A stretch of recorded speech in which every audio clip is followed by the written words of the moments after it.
ঠিক আছে, নতুন কিনলে আপনি টানা 5 বছর সবচেয়ে ভালো চলে।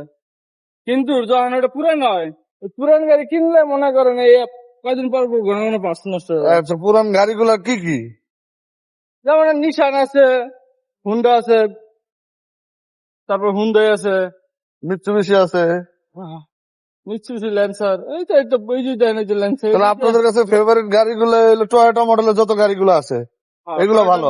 গাড়ি সব সার্ভিস ভালো দেয় বেশি, পাঁচ পাঁচ টিকসই বেশি। আর এইটার কি সমস্যা, এই যে হোন্ডা এই গাড়িটার? কিন্তু আর ঘন ঘন বেল ছিঁড়া যায়। আর বেল? হ্যাঁ কোন হ্যাঁ, কিসের বেলটা ছিঁড়ে? কম প্রেশারের বেল। কম্প্রেসারের বেল ছিঁড়া যায়, এসি কম্প্রেসার। হুম। আচ্ছা, আর এটা কি ফাইন্ড আউট করতে পারছেন যে এটা এটা কেন আপনি, ছিঁড়ে?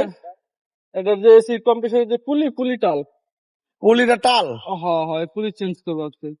আচ্ছা, তাহলে কি আশা করি ঠিক হয়ে যাবো? হ্যাঁ হ্যাঁ। আচ্ছা, কত টাকা খরচ দিতে পারে ভাই? এই পুলি হয়তো 1000-1200 টাকা নিবো। আর আপনাদের সার্ভিস, এই তো। হুম। আচ্ছা, ঠিক আছে। আর একটা বেল নিবো লিগে 650 টাকা। আচ্ছা, এই তো 2-3 হাজার টাকায় হুম হুম। না? আচ্ছা।